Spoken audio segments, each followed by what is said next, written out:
الله أكبر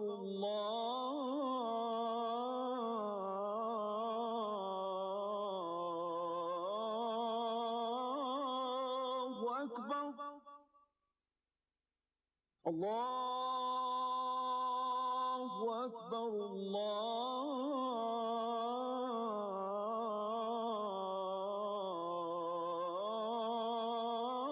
الله أكبر أشهد أن لا إله إلا الله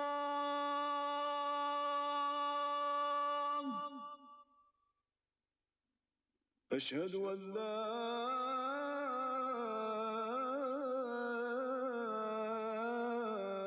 إله إلا الله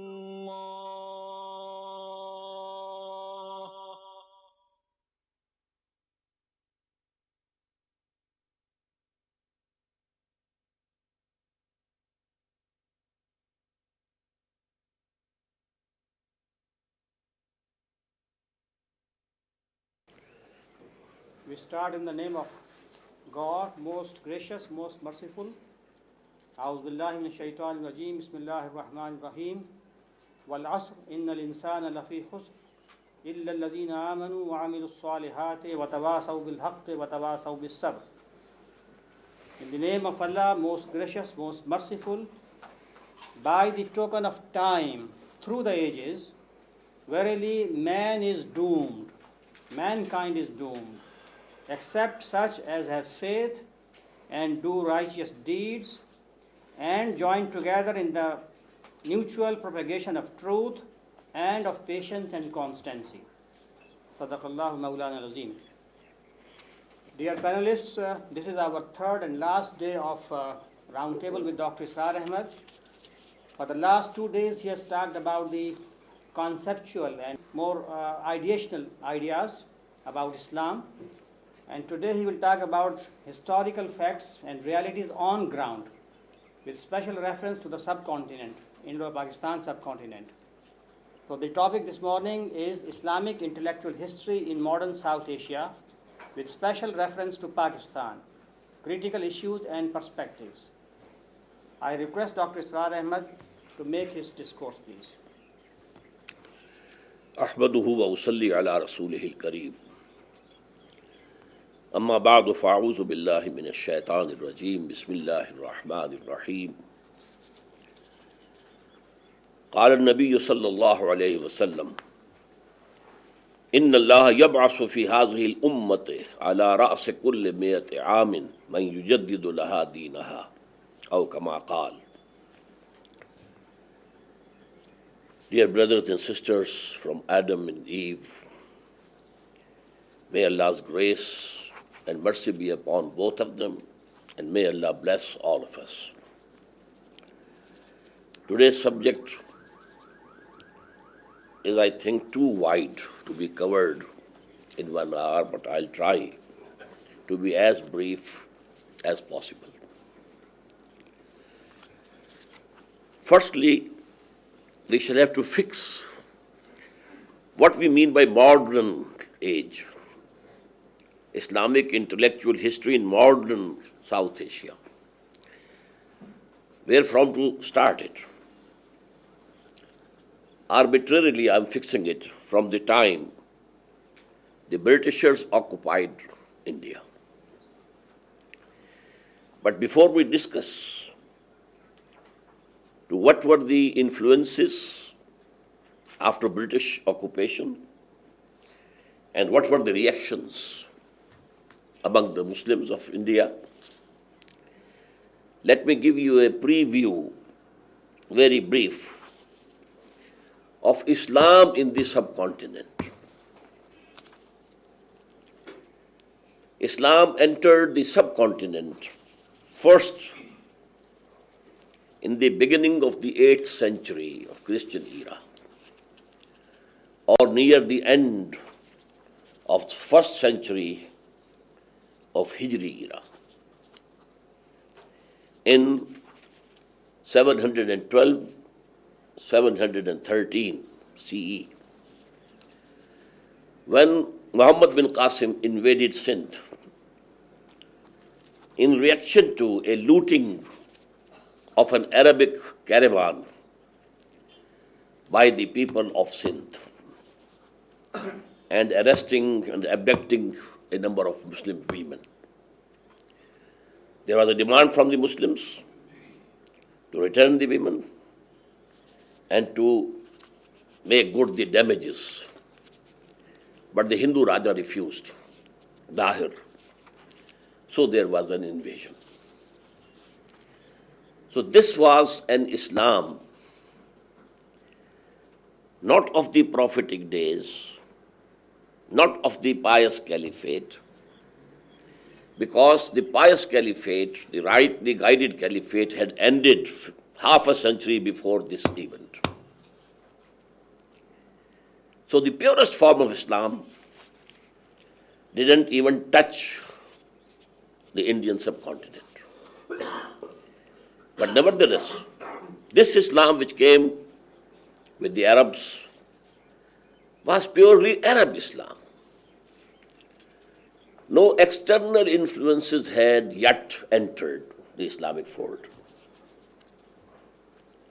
This was pure Arabian Islam and simple. There were no sects, no schools of fiqh, jurisprudence,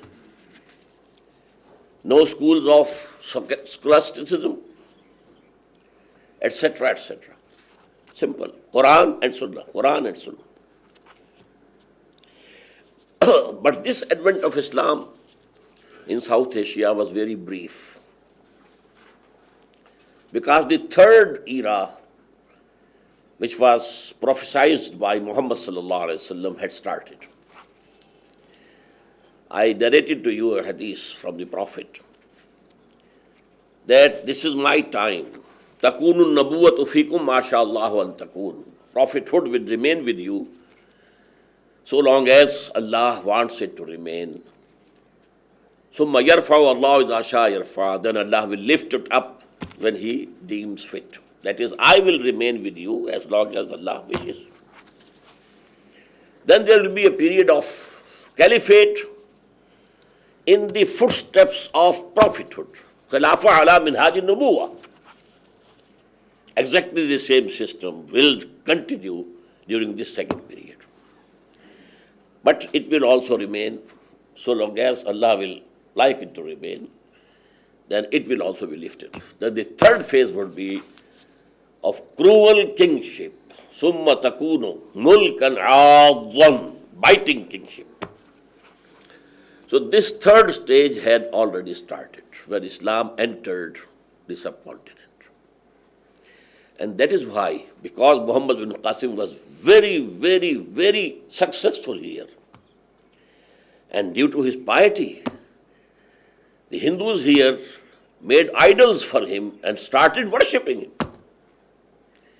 Seeing that a person is becoming so popular with the masses, and it could be a threat to the king sitting over there in Damascus. So he was recalled and killed. And with that, there was the coming back of this era very soon. So this stage was very short-lived. Now Islam entered this subcontinent from the northwest through Afghanistan 300 years after this invasion of Sindh. During these 300 years, 3 centuries, many external influences had entered Islam. The Greek logic, the Greek philosophy, Neoplatonic mysticism. So to say, it was Arabian, Iranian, and Turkish Islam which came to the subcontinent. A mixture of 3. Originally Arab, then the Iranian, Persian, and then the Turkish. What was the main features of this Islam? Number one, Qur'an had receded in the background, faded background. Why? Number one, because when Islam entered from the stage of struggle and jihad and revolutionary struggle into a state, now a state was established. So now law became more important than the inspiration from Qur'an. This is the natural change. Number two, when there was monarchy, there was, people were loving wealth, gathering, accumulating wealth, absentee landlordism. So the people at the helm of affairs didn't want that people should read Qur'an. They will see the real picture of Islam. And in that mirror, if they will look upon us, there will be a negative influence. So consciously, Quran was taken back, on the back burner. Instead, hadith and fiqh, the jurisprudence, they were the focus of attention. 4 schools, big schools of fiqh, rather 5 we can say, had been established till that time. But the school of fiqh that came into Indian subcontinent was Hanafi, the one started by Imam Abu Hanifa. Then there had been invented Ilmul Kalam, scholasticism. The Mu'tazili, the Ash'ari, Al-Maturidi, and a mixture of this also was imported into the subcontinent. Then there was a mysticism, and it had Neoplatonic influences in it, external. So there was also an integral part of this Islam which entered subcontinent round about the 10th century of Christian era. And this was the condition from that time till the 18th century. There were Muslim rulers, there were muftis, legal people who can give legal opinion, fatwas. There were qazis, magistrates, deciding the disputes and affairs according to the Sharia. And there were the khatibs in the mosque to deliver the khutbah of Jum'ah, Friday. And they were also paid by the government, not independent. These 3 positions were government positions, bureaucratic positions. Khatib in the mosque, Jame mosque. There used to be an ordinary mosque for 5 prayers a day. No khutbah, no lecture whatsoever. No sermon. The sermon was restricted to Friday. And that was delivered by the people appointed by the government. Just as we have today in Turkey and we have today in Saudi Arabia, etc., etc.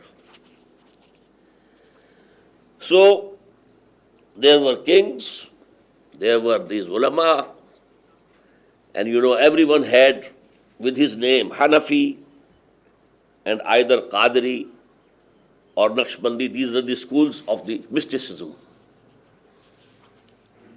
Now this was the condition when the British entered India from Bengal, eastern end.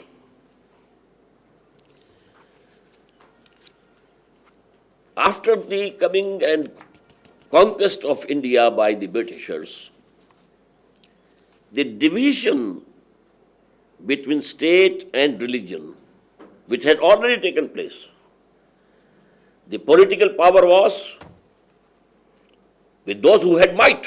Might was right. A tribe is stronger, he will take. Babur was stronger, he defeated Ibrahim Lodi and he became the emperor here. It has nothing to do with religion whatsoever. The religion was with the khatibs, with the qazis, with the muftis. But now, this division became more apparent because the Britishers were ruling. And if I use my own terminology, now the deen was of the Britishers and Islam was reduced absolutely to the position of a mazhab religion. You can have your own beliefs, okay, we don't object. You can have your modes of worship, 5 prayers, keeping fast in the month of Ramadan, go ahead.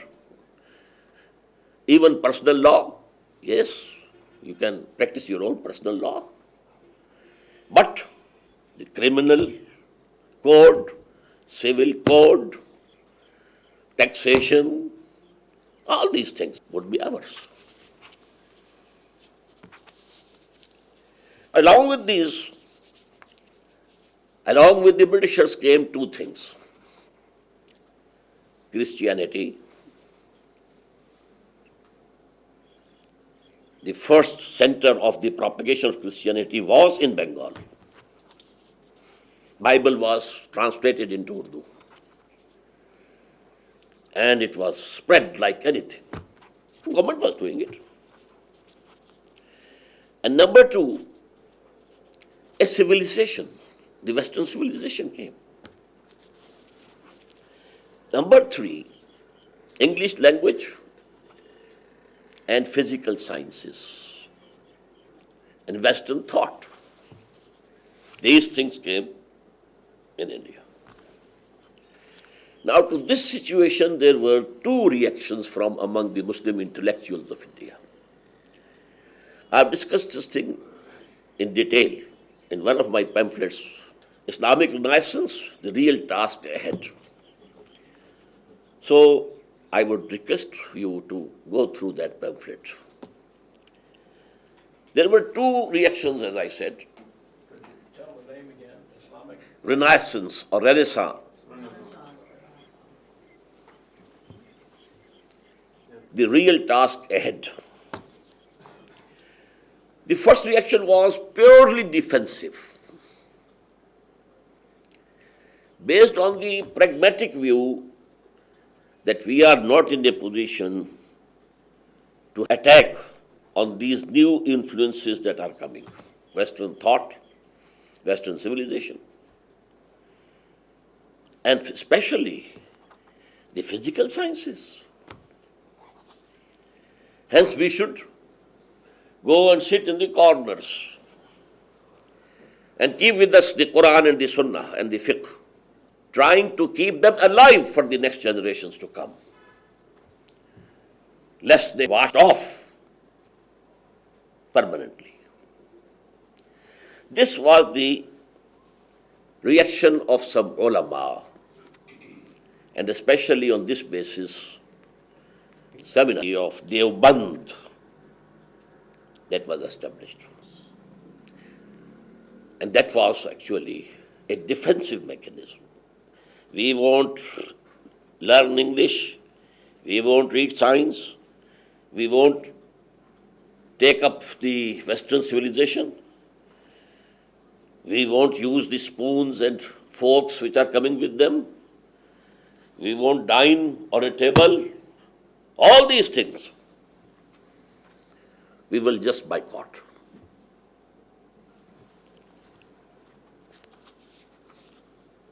Number 2, the ulama, some of them, they came into politics also.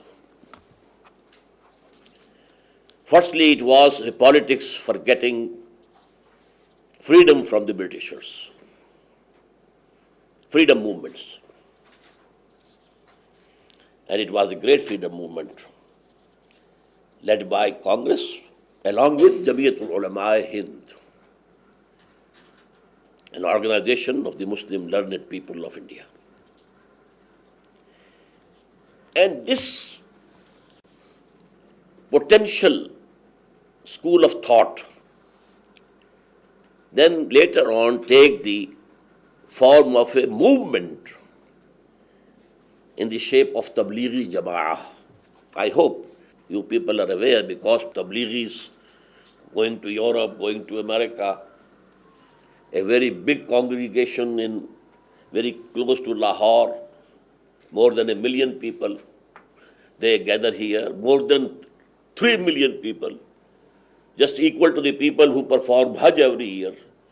They gather in Dhaka, Tongi. It's a big movement. So this concept of Islam as a mazhab has taken the form of a movement,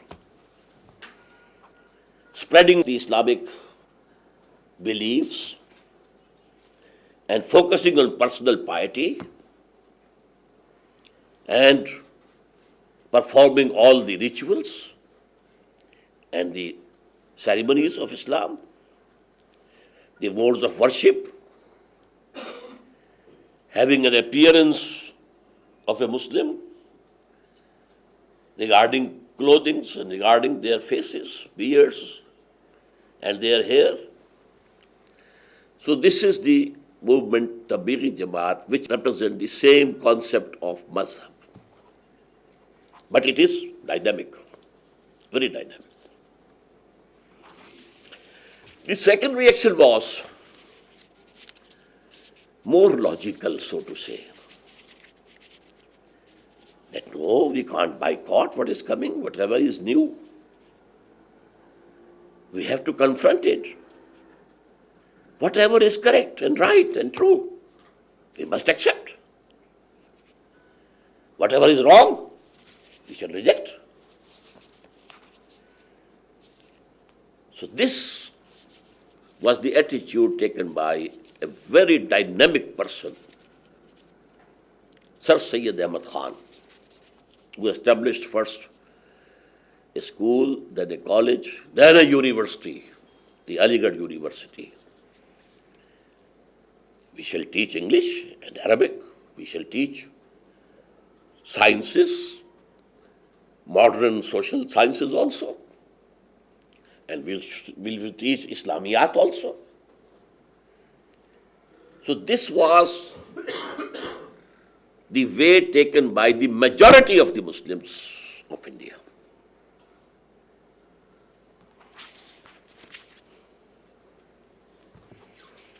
But this second reaction,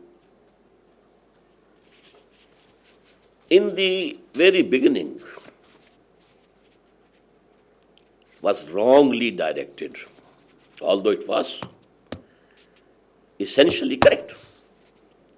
Why? The people who took to this path, they were overawed by the Western civilization, Western thinking, and especially this physics, the science, although that was science of Newtonian era. Physics was in its infancy up till that time. But they were overawed and felt defeated. So they looked to Islam, and whatever didn't appear to them to fit in this new, they just chopped it off. For example, Sir Syed Ahmad said, there is no existence of angels.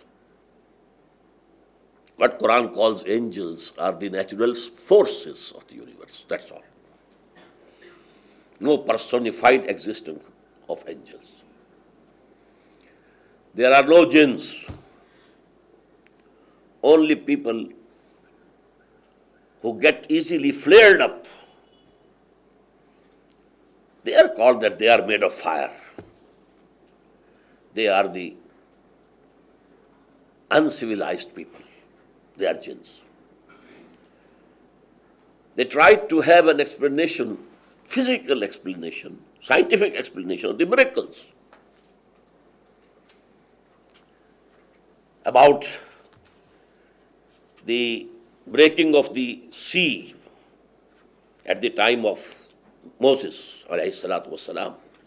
They said it was tide and ebb. When the ocean was on the ebb, Moses and the children of Israel they crossed over, and so on and so forth.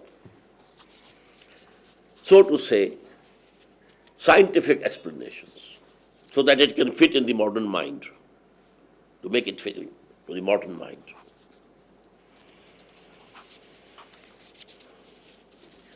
Now the people who took to this path, most of the people, because if they read English, they could get the services in the government, they could be employed. Otherwise not. If they have to learn engineering and medicine, etc., they have to go through that education system. So most of the Western educated elite of the Muslims of South Asia belong to this category. The beginner was Sir Sayyid Ahmad Khan, but then so many people carried this flag. Allama Mashriqi, then the Qadianis, the physical explanations, scientific explanations, acceptable to the modern man. And then people who refused to give due importance to the tradition of the Prophet. People who refute hadith. We shall follow only Qur'an. And we shall interpret Qur'an as we like, according to our own understanding, without any reference to what the Prophet said. What the Prophet has been supposed to have said. We can never be sure. So these are the shades. But the source was Sir Sayyid Ahmad. But this process, Brother Roger will again appreciate, thesis and antithesis brought a synthesis. Synthesis in the person of Allama Iqbal. He clung to the fundamentals of Islam and Iman. And he studied, he read English, he studied philosophy, the old as well as modern. He went to England, Germany, got his PhD from Germany, Barrett Law from England. And you know, through his poetry, mostly, he represented true Islam. And not only true Islam, but also a critique, very severe, deep critique of the Western civilization.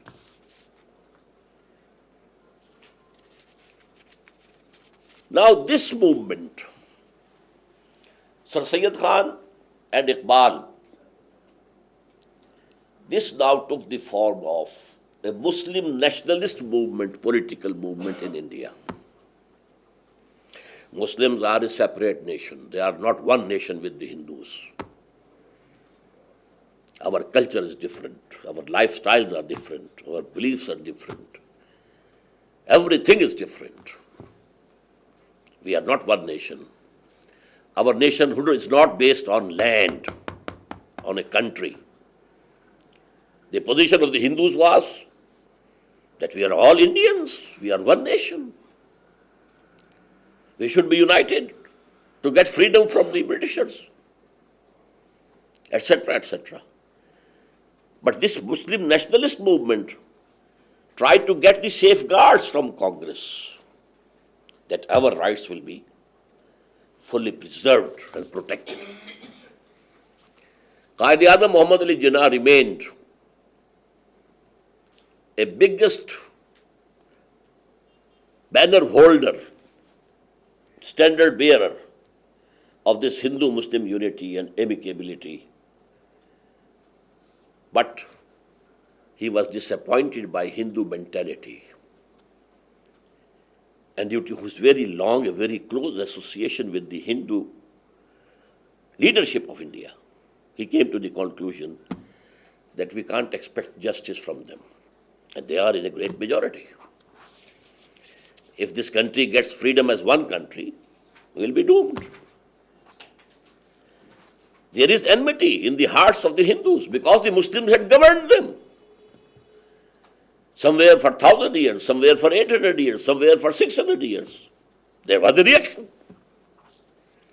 And not all the Muslim rulers were pious. Some of them were pious also, no doubt, but not all of them. When the Prophet said, cruel kingship, so kingship was there, all the evils of kingship were there. So this movement flourished. And then it took the shape of Pakistan movement. We must have a separate country in the subcontinent so that we can establish Islam, our own religion, our own social order, our own political system, our own economic system, our own criminal law, our own civil law. We want that India be partitioned on the basis of this religion. Wherever Muslims are, in majority in the northwest of India and the northeast of India, they should be a separate country and the rest of India should be separate. And because the slogan of religion was invoked, the slogan was, Pakistan ka matlab kya? La ilaha illallah. What Pakistan means? La ilaha illallah. There is no God except Allah. And we want to establish the deen of Allah. Iqbal said in his lecture of 1930, presidential address of the annual session of All India Muslim League, he said, it is destiny that an independent Muslim state will be established in the northwest of India. And if that happens, we shall have an opportunity, a chance, to remove the bad dots on the face of Islam,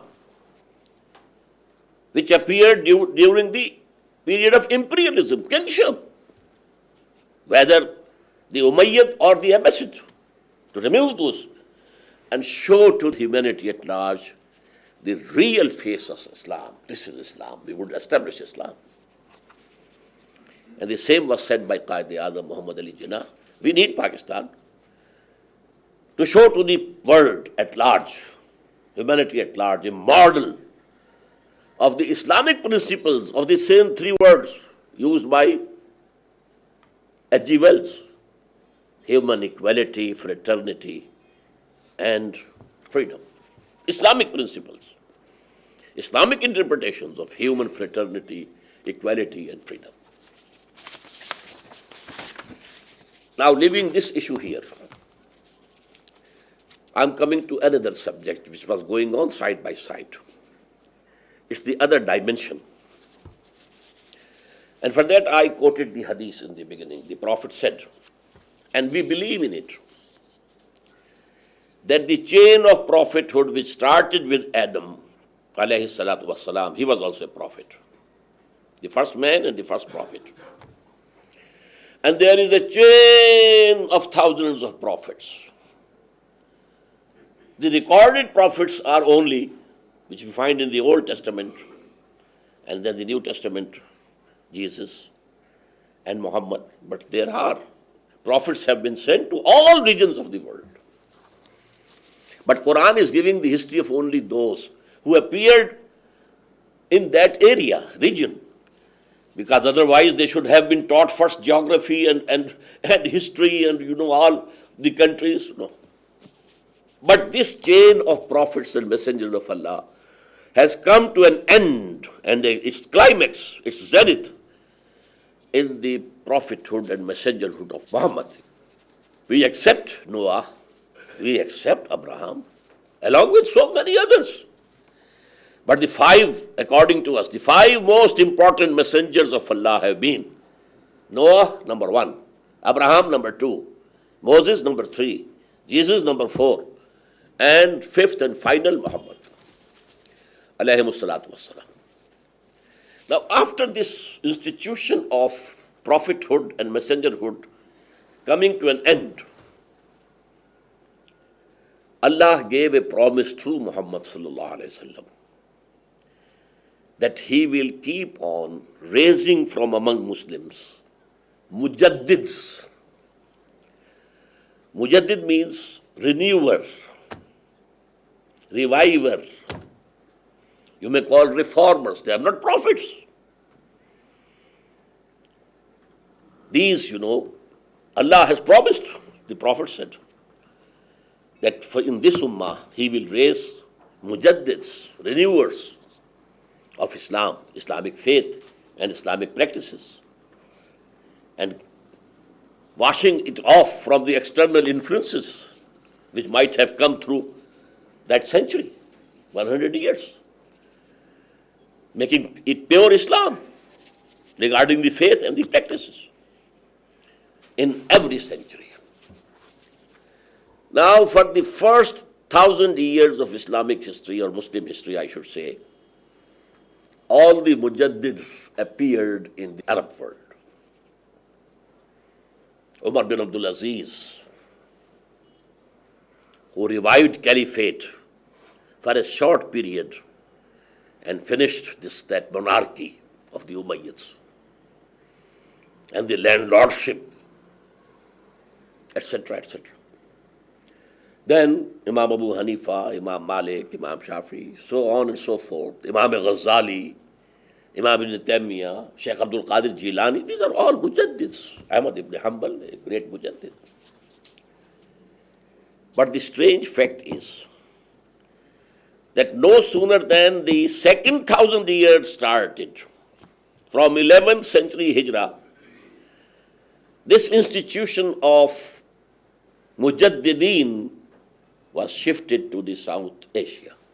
First of all, Ahmad Sarhandi, Mujaddid al-Fasani, the Mujaddid of the second 1,000 years, because it had started. What he did? He washed away the influences that came against Islam during the time of the great Mughal Emperor Akbar the Great. He said, and he was advised by some ulama, his court, belonging to his court, that Allah's one day is equal to our 1,000 years. This is twice appeared this thing in Qur'an. One day of Allah is according to your calendar, it is 1,000 years. So Islam of Muhammad was for 1,000 years only. Now that 1,000 years has come to an end, now a new religion is required. And I am giving you the new religion called Deen-e-Ilahi, only keeping the Prophet aside. He tried to join, take something from Hinduism, take something from Buddhism, take something from Islam, and mix it up and make it a new deen. It was actually politically motivated. He knew that the subcontinent is a very big power, very big force, but the hurdles in its coming up in the world is this division on the basis of religion. So there has to be amalgamated all these things together and a mixture provided. And actually, it was the rejection of the Sharia of Muhammad. And the identity of the Ummah was based on the Sharia. So bypassing the prophethood, now Islam is gone. It loses its identity. Secondly, at the same time, I told you when Islam entered subcontinent, there was mysticism. It has both elements, Islamic mysticism, yes, but the Neoplatonic element. Here it got influence from the Hindu mysticism also. And now when these mysticisms, they came together, the result was sort of pantheism.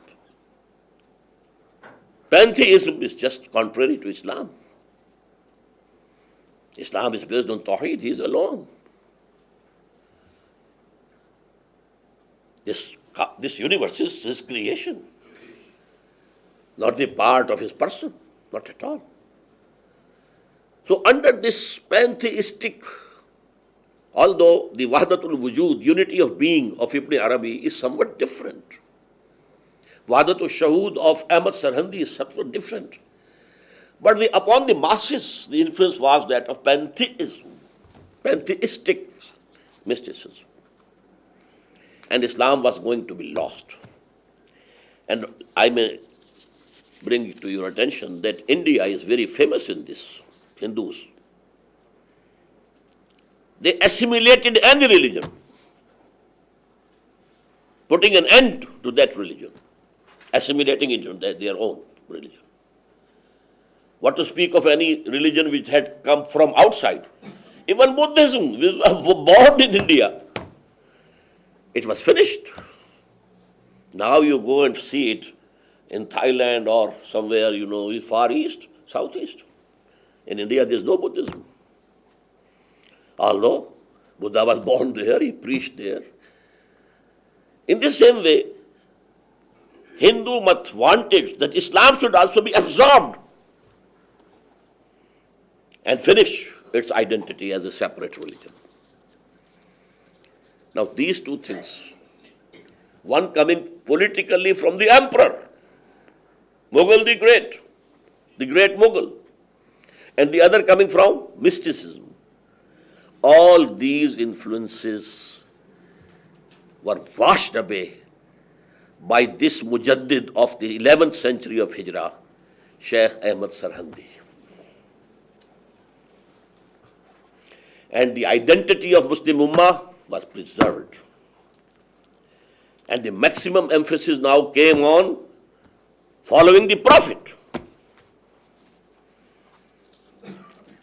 And Iqbal in his footsteps says, "Ba Mustafa ba rasan khish ra ke di hamaust. Agar baun rasidi tamam bula beast." Take yourself to the feet of Muhammad, because Islam is but Muhammad. Nothing but Muhammad. And if you not go to him, it's all falsehood, Bula beast. The infidel uncle of Muhammad, Abu Lahab, who was the bitterest enemy of Muhammad. So this was re-established. Then came in the next century a great intellectual giant, that was Shah Waliullah of Delhi.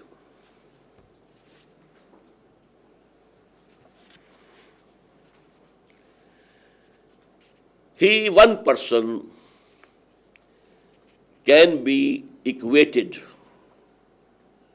with the whole team in Europe who revived the knowledge. Ihyaul Ilm or Renaissance. He is so big a personality.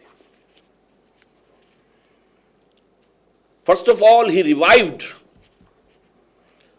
all the Islamic sciences and knowledge from its ultimate sources.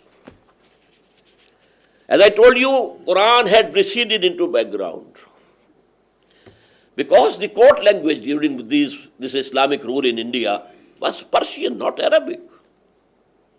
I told you this Islam was a mixture of Arabism and Iranianism and Turkishism. So Quran had receded. People didn't know what Quran is saying. They only recited it to get some sawab, we call it, some reward in the hereafter, because we are reciting and reading the word of Allah, the book of Allah. That's all. People didn't know what is written in it. They revered Quran, they respected it, they loved it, they honored it, recited it, but they didn't know. Even to the extent that among the ulama, it was a sin to translate the Quran into any other language. It was this intellectual giant who started translation of Quran himself into Persian, because that was the court language, and then his three sons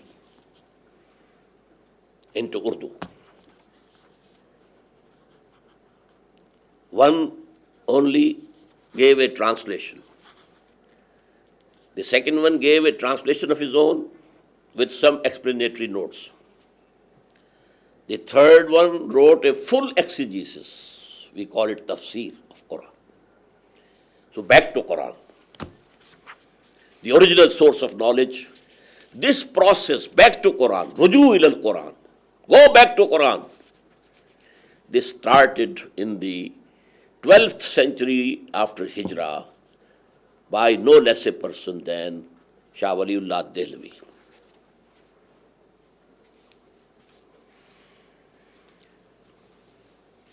The real spirit of Quran and the emphasis is put on jihad. I told you, Quran says there can be no salvation without jihad. There can be no iman without jihad. When Quran was opened, now jihad came into the focus.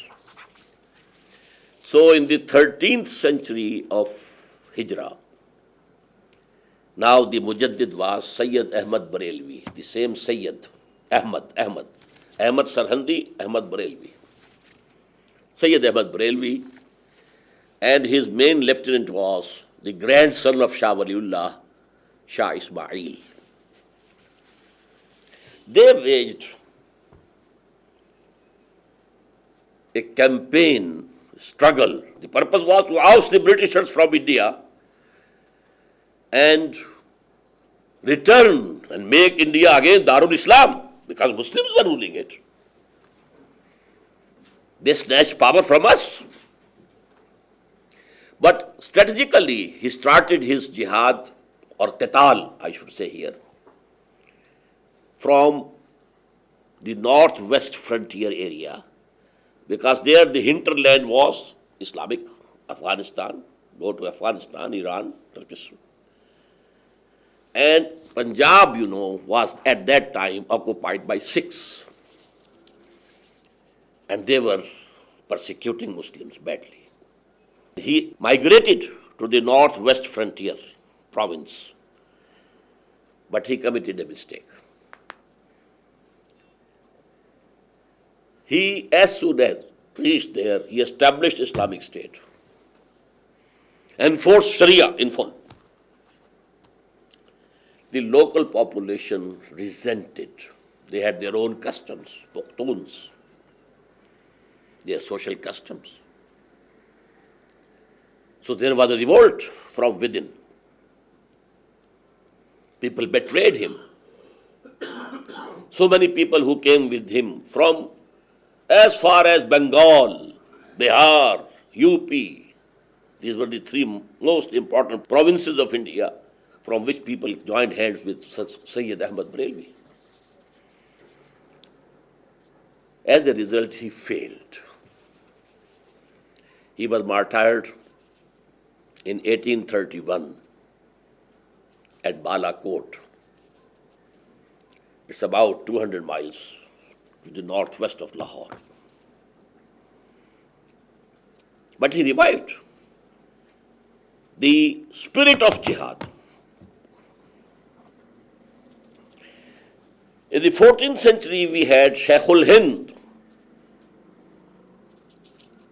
Maulana Mahmud Hassan of Deoband. He again started a freedom movement, but he wanted help from Afghanistan and from Darul Khilafah, Turkey. If we get help from there and from inside India we stand up in revolt, we can make the Britishers run from here. That attempt also failed. But this process and this lineage of Mujaddids have left impression on the general mind of Muslims of the subcontinent. Maybe you call it the collective subconscious of the Muslims in India has the influences of Sheikh Ahmad Sarhandi, Shah Waliullah Dehlavi, Sayyid Ahmad Barelvi, and Sheikhul Hind. Now we come to the 20th century.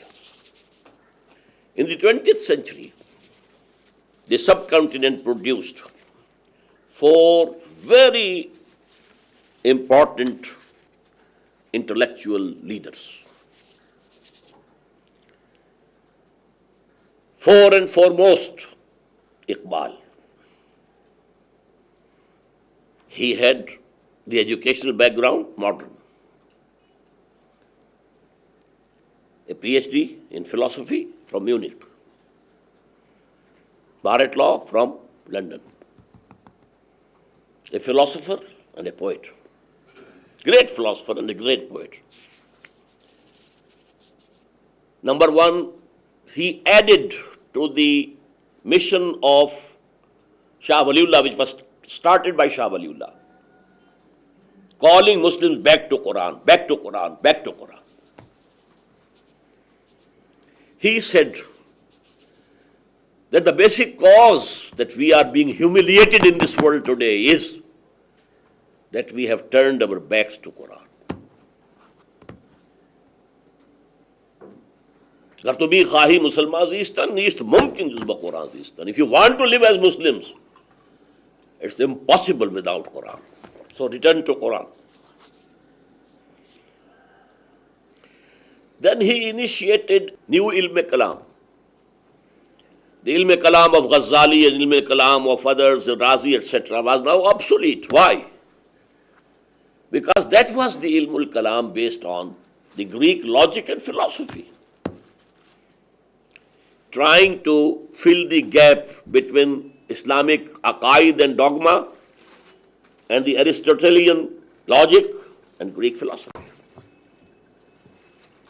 But now, the philosophy had gone into the background.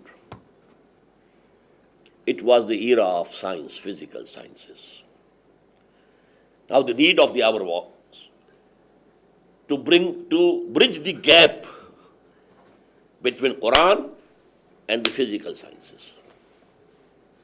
This process was started by Allama Iqbal in his poetry as well as his lectures, 6 lectures. The collection of these 6 lectures, but there are 7 actually. The title is Reconstruction of Religious Thought in Islam. Reconstruction, note this word. Reconstruction of religious thought in Islam. On the basis of modern psychology, modern epistemology, modern physics. But he was also, although he was an idealist, a thinker, a philosopher. The most accurate picture of his photo is this: sitting, contemplating, holding his head by the forehead. This is the exact representation of his personality. But he was alive to the facts on the ground also. What threat was coming by Hindu majority in the subcontinent, who are full of revenge. They want to take revenge from Muslims because they ruled over them for near a century. And this fear, was expressed by Indira Gandhi. Although she was the granddaughter of Motilal Nehru, a very civilized person, he said, when he was asked, what is your religion? What can I tell you? By language, I am a Muslim. By birth, I am a Hindu. By civilization, I am a Westerner, European. And now, father of Indira Gandhi, he was a socialist, very broad-minded, secular. But the granddaughter of Motilal and daughter of Jawaharlal, when Dhaka fell and Pakistan was torn apart into 2 pieces, she said, we have avenged our 1,000 years defeat. That is the Hindu psyche. We have avenged our 1,000 years defeat. So this condition Iqbal was seeing. And I have already quoted his presidential address to the All India Muslim League session of Allahabad in December 1930. Muhammad Ali Jinnah, till that time I told you, he was striving hard to have unity among Muslims and Hindus. Only that the Hindus should promise, give a solemn pledge that our rights will be preserved. But then he was disappointed. He left the political arena of India, went to London, settled there, started his legal practice. But in 1932, Iqbal went there for the second roundtable conference and met him. At that time, Iqbal injected into him the concept of Islamic revival. Actually, protection of Muslims was a negative attitude based on fear. But to revive Islam and to show to the world a model of Islamic state, that was the positive purpose. He injected it, and he persuaded him to come back to India and lead the Muslims. From that time onwards till his death, he was repeating this lesson given to him by Iqbal: Islam, Islam, Islam. And because the emotions, sentiments of the Muslim masses, due to these four mujaddids, they might not be practicing Muslims, but they had the influence in the subconscious mind, collective subconscious mind, of the concept of a revival of Islam. They gathered together under the banner of Muslim League. And the election of 1946, Muslim League came out as the sole representative of the Muslims of India, which could not be put off, bypassed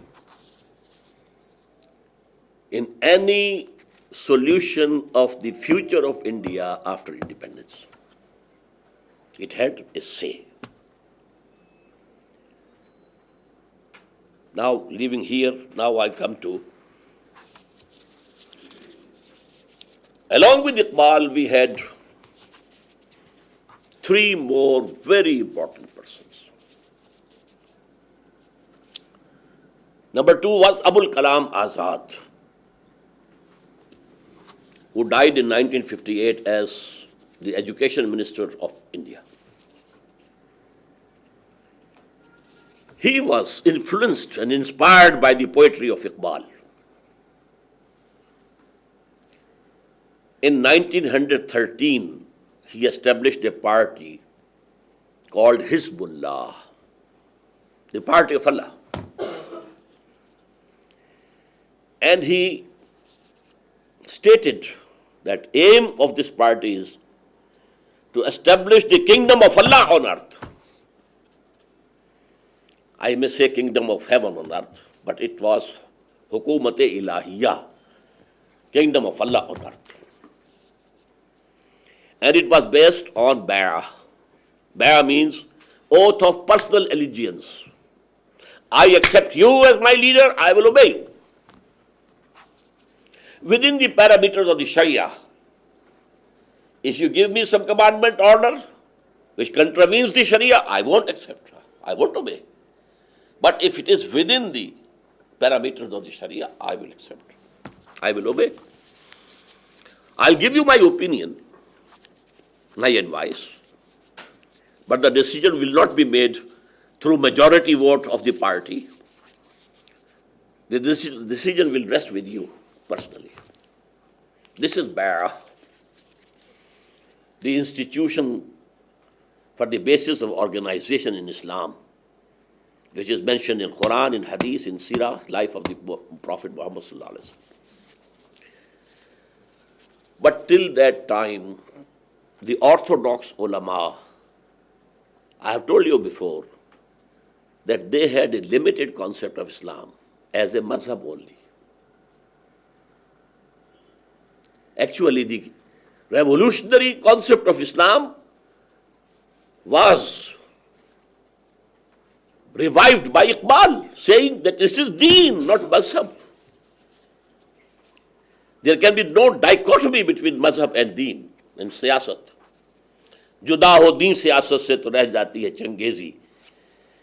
If our politics is separate from our religion, then it is all tyranny, not Islam. But on that basis, the first practical attempt was made by Abul Kalam Azad. He was very close to Sheikhul Hind also. So these two influences worked on him. The Mujaddid of the 14th century Hijrah, Sheikhul Hind, Maulana Mahmud Hassan, and Allama Iqbal, the reviver of the revolutionary concept of Islam. But because I told you, the ulama in general were sticking to that limited concept of mazhab. There's a very incisive couplet of Iqbal. I'm sorry you can't appreciate it. By translation, you know, that real spirit cannot be transmitted. मुल्ला को जो है हिंद में सजदे की इजाजत, नादा ये समझता है कि इस्लाम है आजाद. The Maulvi, the mullah, because he is allowed by the Britishers, you can pray, you can keep fast. He thinks that Islam is free. Islam is not free. Islam as a deen is downtrodden under the feet of the Britishers. मुल्ला को जो है हिंद में सजदे की इजाजत, नादा ये समझता है कि इस्लाम है आजाद. Islam is not free. It will only be free when it is established as a deen. So I told you that ulama rejected him, and frustrated by this attitude of the ulama, he wound up and then joined Indian National Congress for the struggle for independence. In 1920, for 7 years he was working under Hizbullah. And he also added to the call for going back to Qur'an. He also did it.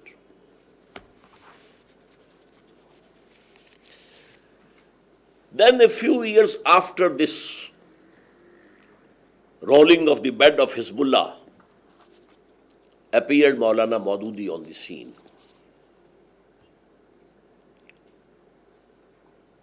Accumulating the influences of Abul Kalam, of Iqbal.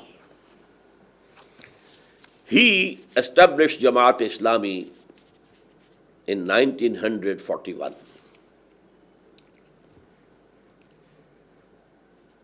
The sole objective which was stated in the beginning was the same word, Hukumat-e-Ilahiyya, Kingdom of Allah. He borrowed it from Abul Kalam Azad. But later on, when a Quranic scholar joined his hands with him, then the term was adopted, Iqamatud-Deen, to establish the deen of Allah. It is derived from an ayah of Quran, Aqimud-Deen. It's your duty, O Muslims, to establish the deen of Allah. Now, along with Jamaat Islami, talking about India, but it must be noted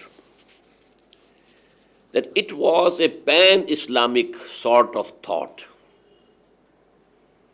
These movements were contemporary, starting from Indonesia, Masjumi Party, India, Jamaat Islami, Iran, Fidayin,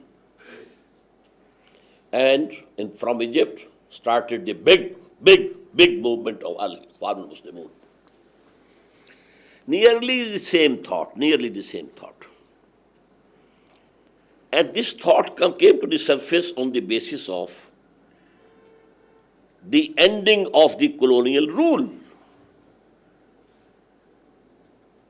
Now when we are free, we should practice our Islam as a total deen. So these movements started nearly simultaneously. Nobody could succeed anywhere. Maududi also failed badly. Maulana Maududi also contributed to that movement of going back to Qur'an. He wrote an exegesis of Qur'an, keeping in view especially the modern educated people, to reach their minds, their brain. And he expounded the politico-socio-economic system of Islam. This is the Islamic state, and I take him and accept him till today, although I left his Jama'ah about half a century before. But till this date, I admit, the greatest political thinker of Islam of the 20th century was Maududi. I quoted that he coined that term of theodemocracy. He was it. His writings on the concept of Islamic State, they are, I think, till today, the best and most comprehensive. His thoughts about social system of Islam were also 100% correct, and I agree with them. Only regarding the economic system, he remained somewhat backward. He could recognize the evilness of interest on cash, but not the interest on land, absentee landlordism. He declared it to be lawful, which I told you was declared by Abu Hanifa as haram, forbidden. By Imam Malik, forbidden. By Shafi, forbidden in open field, only allowed when there is some crop under a garden, in a garden, but not in the open field. So this was his shortcoming. He was short of the spirit of the time. For the revival of Islam, these things have to be made clear. Number two, but here, before I go to number two, I must accept that by and large, his exposition of Islamic system of life is correct. And he did it in a very simple language, easy, and using the terminology of the time so that he could reach the minds of the modern educated people, in which he succeeded. I myself, one of his followers. But what were the lacking points? Number one, I told you, absentee landlordism. Number two, all his emphasis was on Islam as a politico-socio-economic system, not on Iman. The basis of Islam is Iman, the living faith, the burning faith, the personal conviction in the existence of Allah and His attributes, His unity. Burning faith in the life hereafter, that is the real life, not this. The emphasis on Iman was not there. As if it was taken for granted, just as the religious movements, the They take it for granted because he is a Muslim, he is a Mu'min. No. That is why I started, my second lecture was the difference between Islam and Iman. So no movement, Islamic movement can succeed unless it succeeds in taking the roots of Iman to the depths of the hearts of the people. So this was his primary mistake. I have discussed about it in that pamphlet, Islamic Renaissance. But when he came over to Pakistan, for 6 years, he was true to his methodology that he initiated, derived from the seerah and life of Muhammad. He kept true. He kept away from the Muslim nationalist movement, Pakistan movement. He said, if this movement succeeds, another Muslim nation state would come, not Islam. Because the people who are running this movement, they are not practicing Muslims even. Quaid-e-Azam was not a practicing Muslim. The majority of the leadership of Muslim League was not practicing Muslims. So another Muslim state would be added to already existing. To form and establish Islamic State, you have to follow a special strategy and methodology to be derived from the methodology of Muhammad. But when he came over to Pakistan after partition, for 3-4 years, he retained his revolutionary ideology and revolutionary methodology. And the first achievement was that he now owned, co-opted the slogan of Muslim League. Why do we want Pakistan? For Islam. Using that sentiment and slogan, he said, now because Pakistan has been established on this basis, the constitutional foundation of this state should be on Islam. He edited a demand, and this demand, his party, although very small party, but very active, very committed people, they propagated it, demand. And all the Muslims supported it. Even the sincere Muslim Leaguees, they supported it. The result was that the objectives resolution was passed in 1949, which stated, I told you the first principle of Islamic State is that sovereignty belongs to God. It is in clear words, sovereignty is for Allah. We have no claim over sovereignty. All the powers or authority that we have is a sacred trust to be used within the limits of the Sharia, book of Allah and the tradition of His Prophet. So it was a big success, and so to say, the foundation stone of Khilafah was established. Then there was a hue and cry. Whose Islam will you establish? The Shia Islam, the Sunni Islam, the Barelvi Islam, the Deobandi Islam? Whose Islam? Then the other great achievement was of the ulama. 31 ulama gathered at Karachi, representing all the sects, all shades of opinion.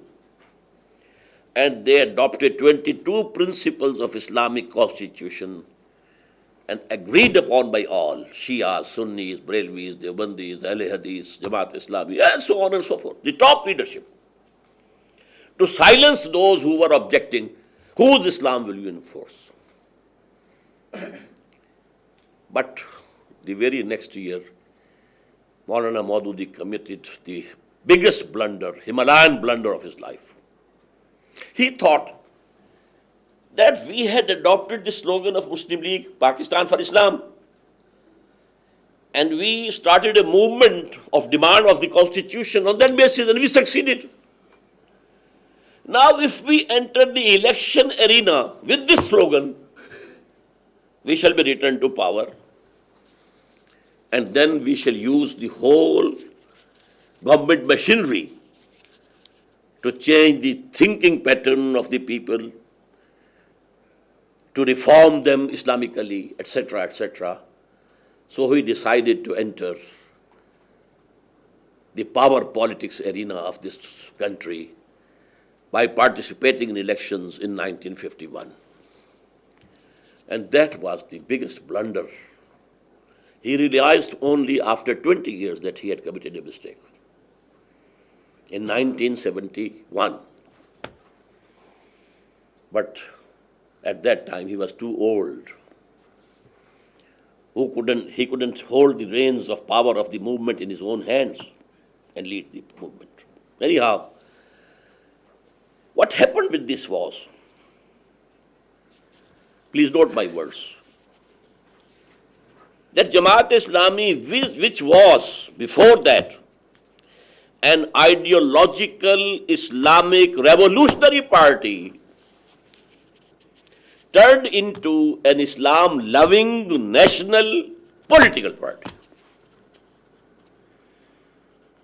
These three versus three.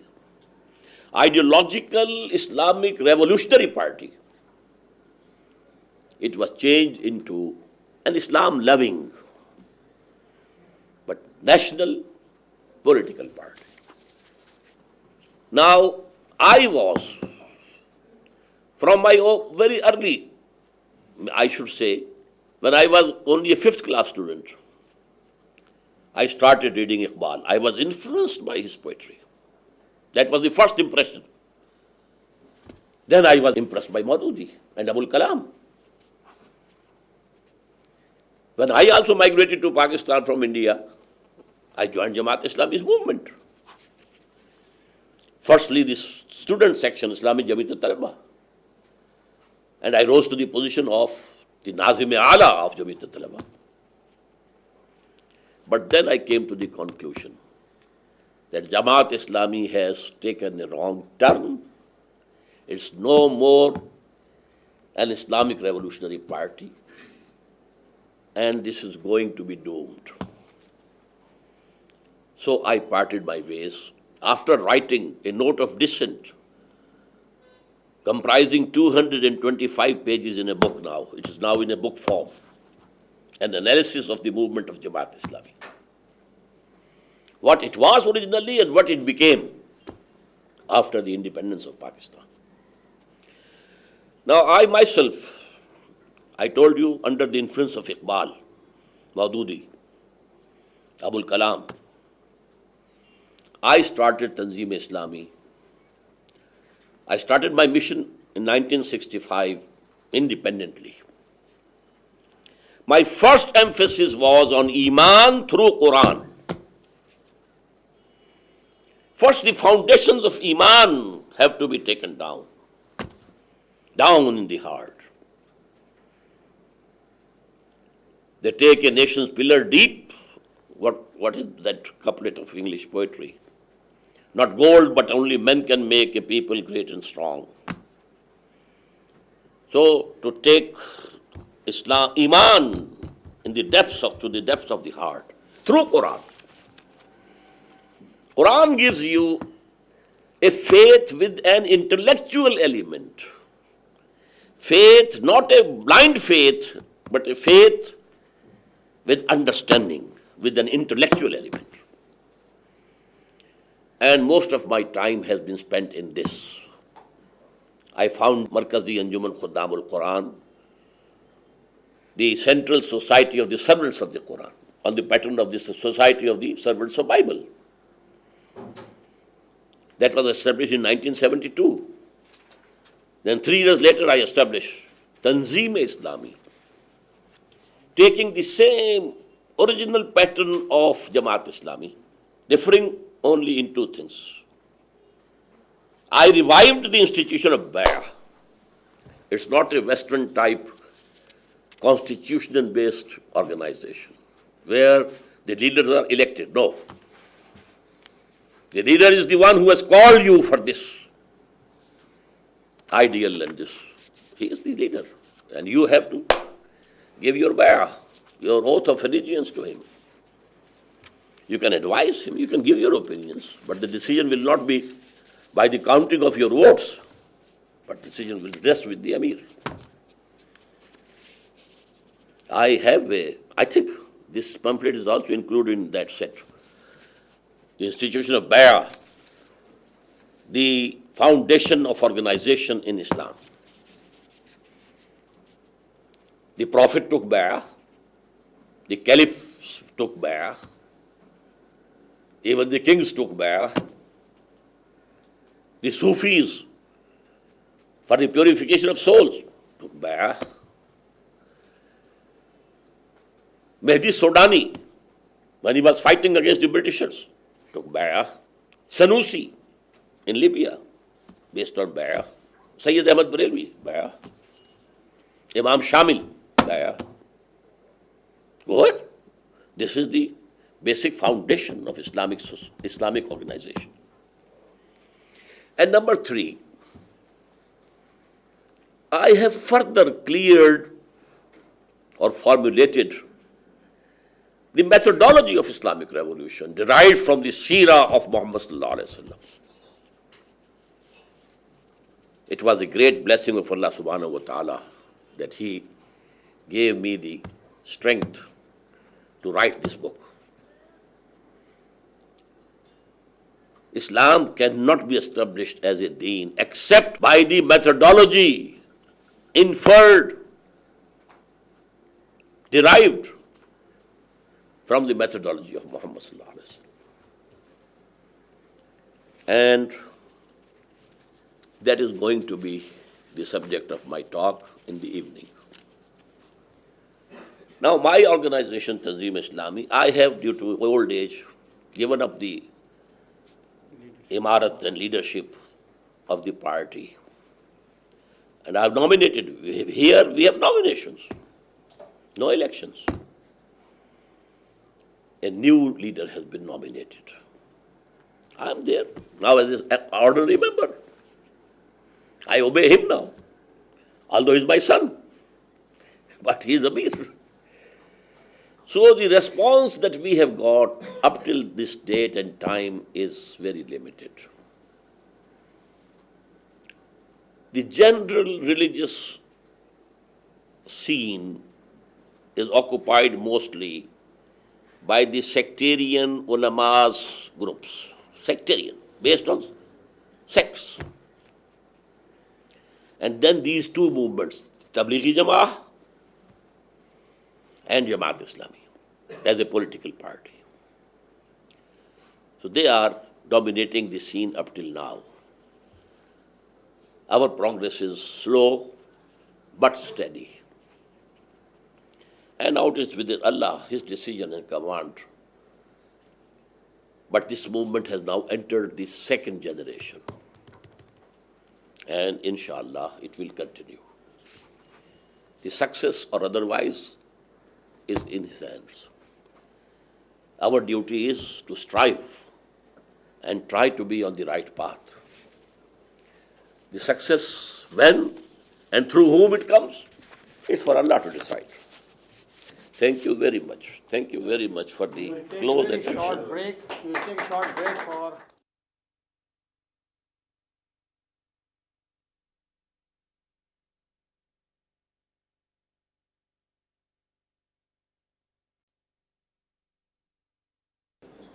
Dear panelists, you have heard Dr. Israr's discourse on a very vast subject. It has covered centuries, in fact, the arrival of Islam in the subcontinents, and then its development, and finally, the creation of Pakistan in 1947 and its aftermath. Now the floor is open for discussion. I have a point of clarification initially. You mentioned that in the 20th century there are 4 mujaddids. First of all, I never used the word mujaddid for them.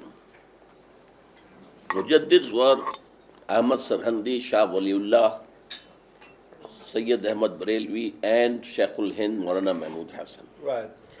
But 4, you may say, da'is and callers. That's what I was not sure about. Now, the question that I have is a comparative one, in relation to Badi al-Zaman Said Nursi in the Ottoman Empire, who was born in 1877. And briefly about his life is that after World War I, after the defeat of the Ottoman army, he began to preach the idea that the only destiny for Islam in the Ottoman Empire, in Turkey, as well as in the Muslim world, is the preservation of faith, Iman, as you have suggested. He has the same ideas about Iman. And that's why he went in full force to preserve Iman in a secular Turkish republic, the Turkish Republic of Turkey that was established after 1924.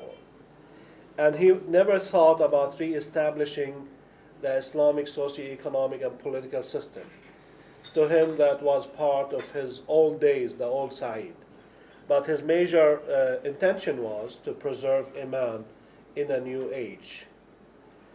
Now, you seem to be somewhat different. You seem to be saying that I'm very much different. Iman alone is not sufficient, but it has to be reconstituted in the context of the state. Whereas for Said Nursi, he is saying that Iman without an Islamic state can be preserved, even in the most radical secular entity, such as the Turkish Republic of Turkey today. Yes, the last thing that you have said, I agree 100%. Iman can be preserved.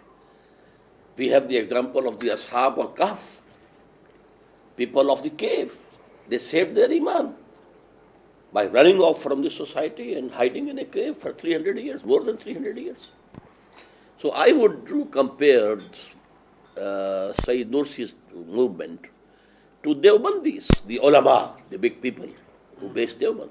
They wanted to preserve the Iman as Aqidah and, the knowledge of Qur'an and Sunnah. But this phenomenon is actually exclusive. Iqbal was the first to revive the concept of Islam as a deen. And then, first attempt was made by Abul Kalam, second by Maududi. And it is progressing. And I quote the ayah from the Qur'an, for you especially, لَتَرْكَبُنَّ طَبَقًا عَنْ طَبَقٍ. The big purpose which was achieved by the Prophet in 20 years, that cannot be achieved in one generation now. لَتَرْكَبُنَّ طَبَقًا عَنْ طَبَقٍ. We shall rise from level to level to level. And now we are very, very near, very close to that final end, inshallah. I'd like to ask you a question about science, natural science. But let me first say, I enjoyed your talk more than any other talks, which I've also enjoyed. I thought this was the best one for me that was, so thank you for that. It was a rich discussion. I want to ask you about the role of Western science. Science is the very basis of our technology, and the philosophy behind science and technology is secular. It has a long history of becoming secular. It is the dominance of our science and technology which has led to our imperial domination. Without it, we would not have achieved that domination over some 200 or 300 years, which has happened. And it is the ownership and control of that science and technology which forms today the military technology which is still totally dominant around the world. So my question is around the role of science in your Renaissance, in the Islamic Renaissance. You have mentioned it time and again in this talk today, but it is not clear to me what relation Islam has to Western natural science. In one of my previous talks, I specified there are two knowledges. One is acquired, one is revealed. And this acquired knowledge is also Islamic, Because we are studying the universe, which is the work of God. The Qur'an, the scriptures, the Torah, the Bible, they are words of God. So there is no distinction or agreement between the two. If we find that there is someone, it is due to our knowledge, lack of knowledge. So we have to adopt it. It is not un-Islamic at all. It is Islamic. But thought governs this. This is not the governing force. Governing force is the thought, the ideas. May I come in here? See, nothing wrong with science and technology per se, as such. But when it becomes scientism, a total metaphysical worldview, that only science can explain everything, then that is something un-Islamic, un-Quranic.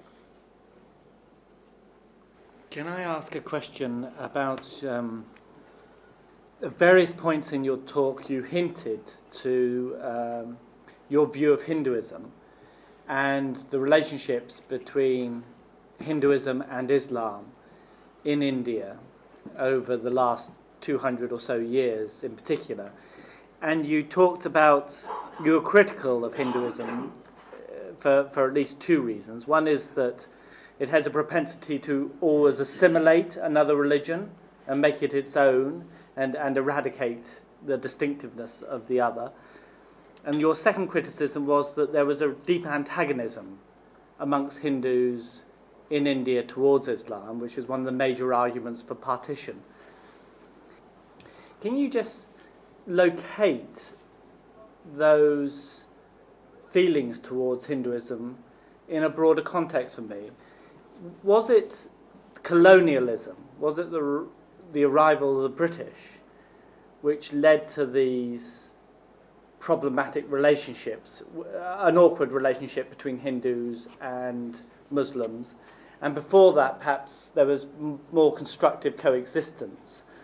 Or have there always been major antagonisms between Muslims and Hindus in India? My response would be, first of all, Hinduism is not a religion. It's a conglomeration of very different beliefs. Hindus themselves say it's not religion, it's a culture. And all who live in India should adopt that culture. They shouldn't maintain their separate identity. When they live in India, they are the sons of the soil now, so they should be integrated into the culture. Now, as regarding the opposition to Pakistan, it had two factors. Number one, dislike of Islam, but more so was division of India. Bharat was very sacred to them. They call it Mother Bharat, Bharat Mata. How come? India will be divided? No. So that was more effective. But there was extremist Hindus who had the idea to exterminate Islam and Muslims from this soil. They are foreign elements, they have to go out. There have been slogans in Bombay,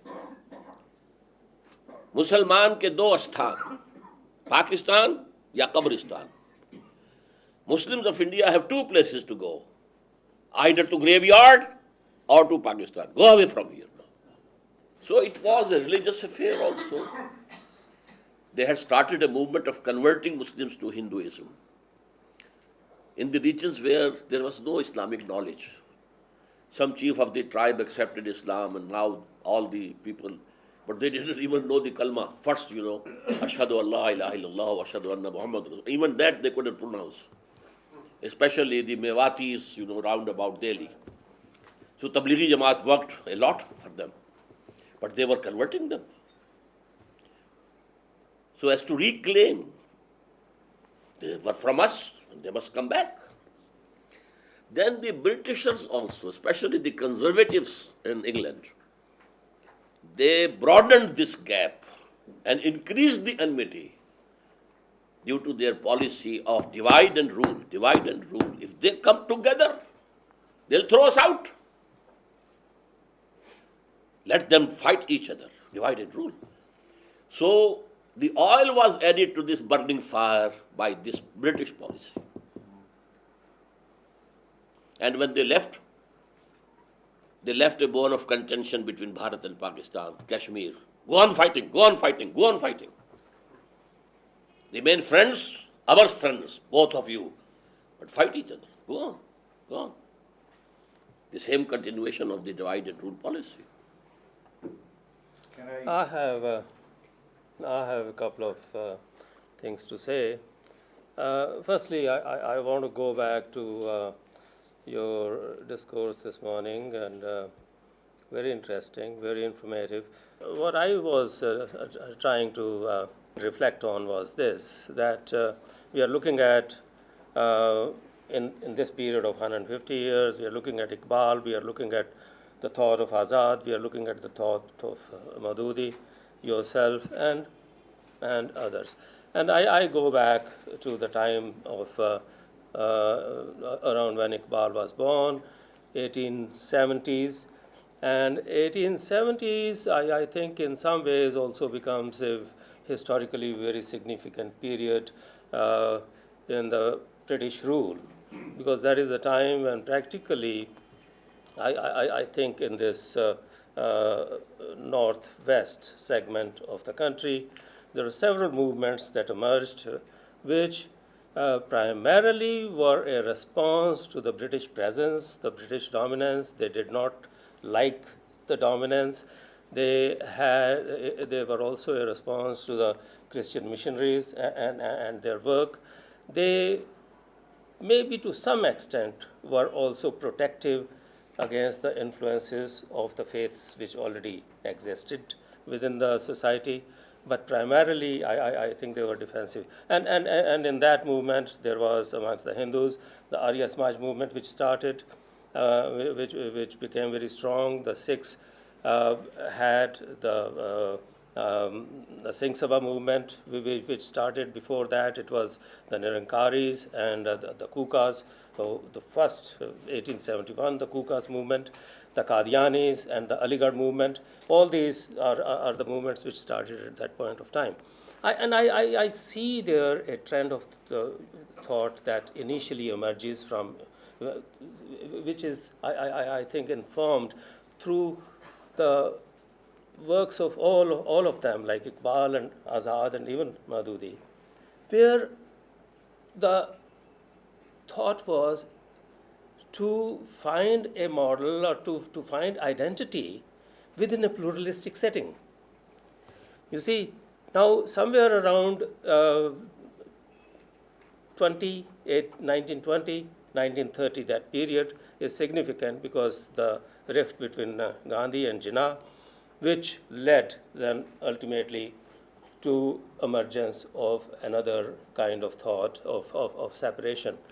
So I am wondering here that if we even go back to 1930 speech of Allama Iqbal, he is talking of a very broad concept of federalism. He is talking of a very broad concept of federalism, true federalism, where the regions have a certain level of freedom and liberty, but they live as a pluralistic entities. Is it possible, in your judgment or in your reflection, that if Nehru and Jinnah had got along, we would not be thinking of so many of these things here today? Well, these ifs, they can have so many answers. Yes.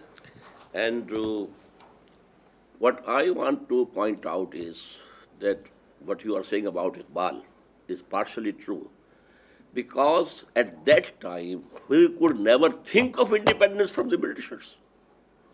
So what he was seeking at that time was the grouping of the provinces on the basis of population. So there should be one province of Muslim majority, So that was practical, pragmatic. But then he said in this same lecture, for me it is destiny that an independent Islam Muslim state will exist and be established in the northwest of India. But that was not a proposal. On those conditions, nobody could think that Britishers will go.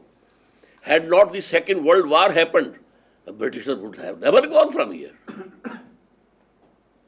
Dr. Mumtaz Ahmad.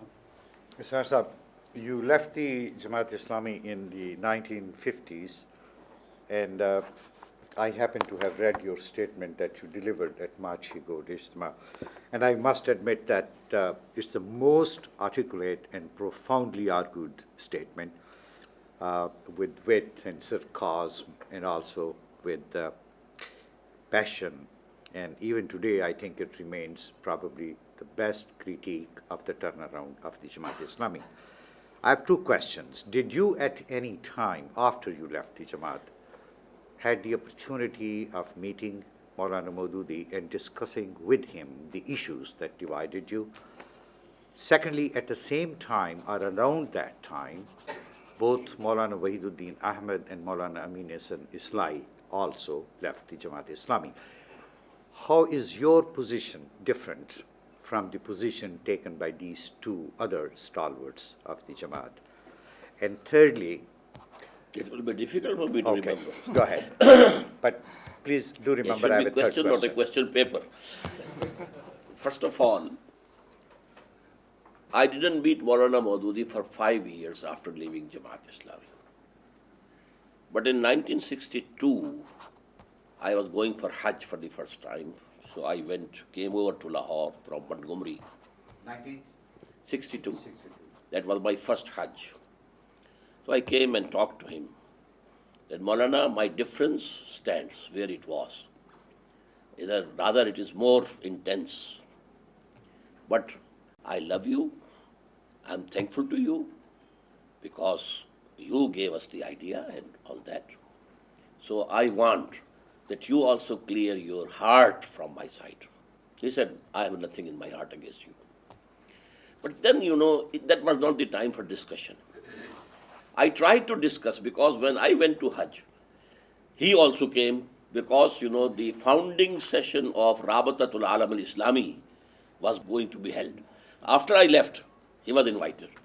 So I met him in Makkah, in Mina, in Medina, and wanted to discuss with him. I said, Maulana, do you not up till now think that some mistake has been?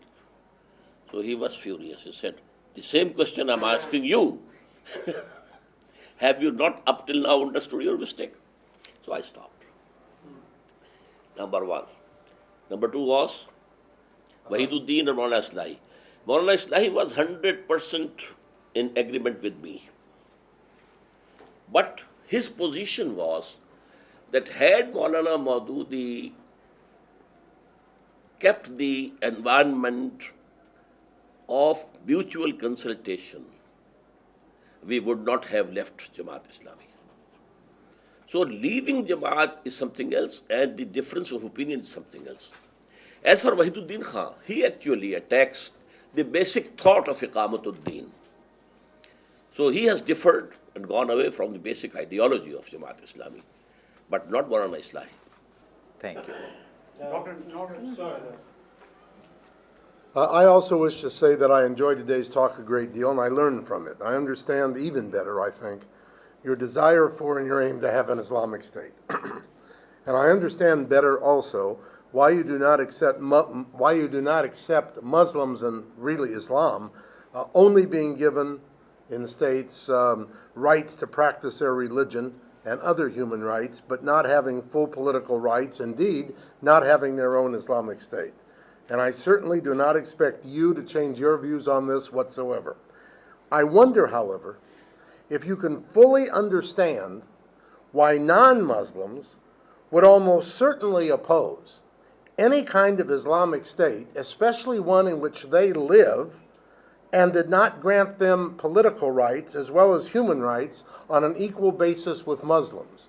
And also, given that you say, yes, you want an Islamic state, you're saying, now, first and foremost in Pakistan, but the real idea is to have either Islamic states around the world or to have the world become an Islamic state, then I wonder if you can understand why for a good many of us non-Muslims, that would only mean difficulty, first of all, but also probably conflict, because the rights would not be given fully. And if you're thinking of a world Islamic state, then that would be conflict throughout the whole of the world.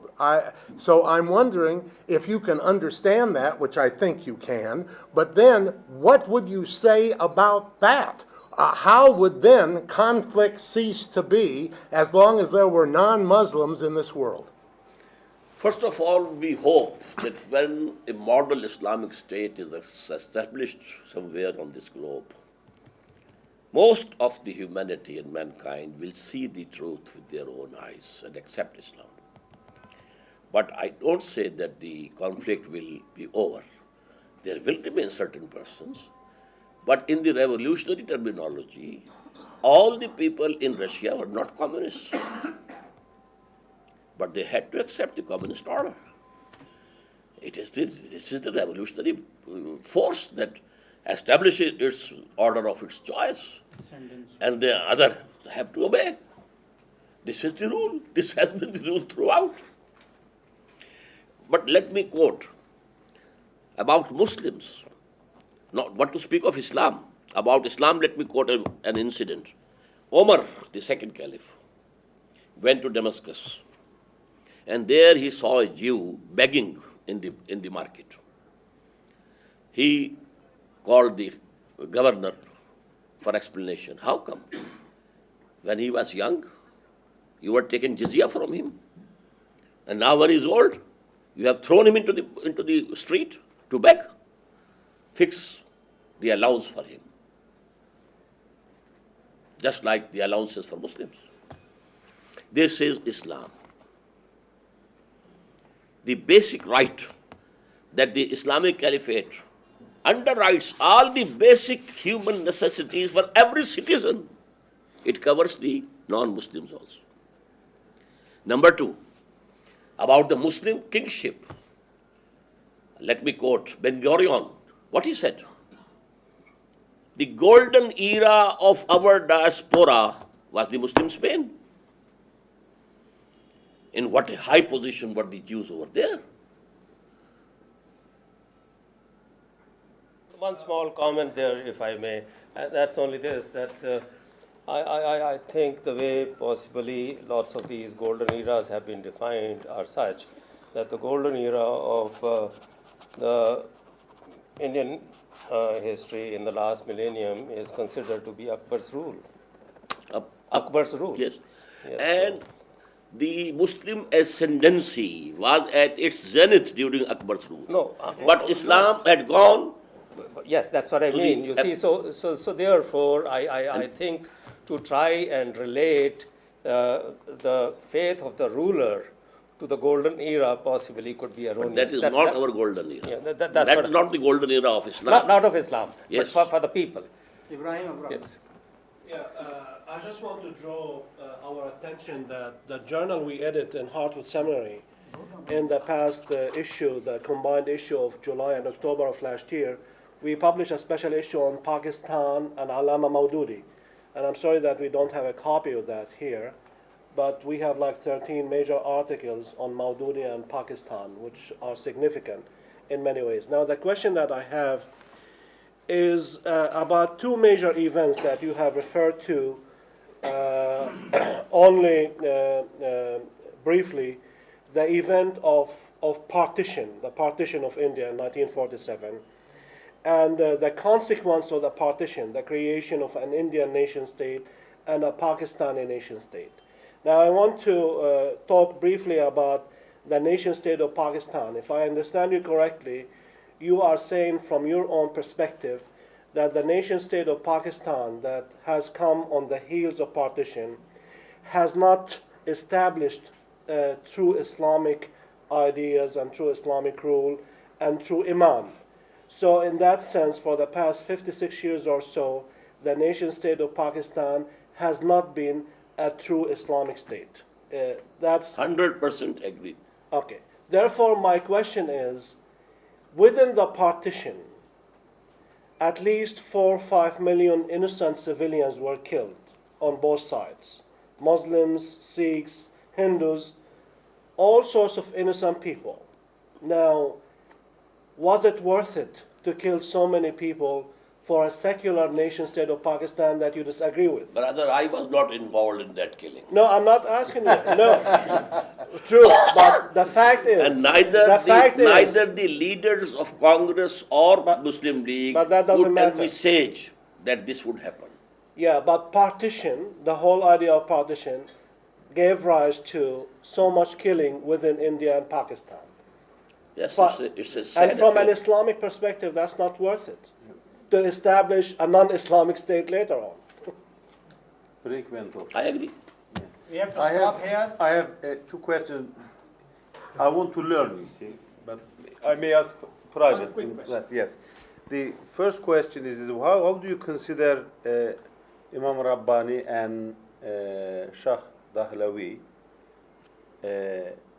in your... In Mujaddid, I have named the first Mujaddid. Yeah, Mujaddid, but I think, as far as I know, maybe my knowledge is a very little and limited.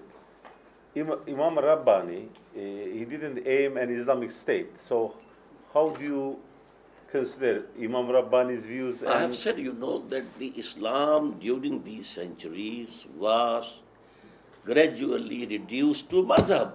Yeah, I mean, And when you consider his mysticism views is and also ideas. private affair. Yes, Iman is also a private personal affair. yeah.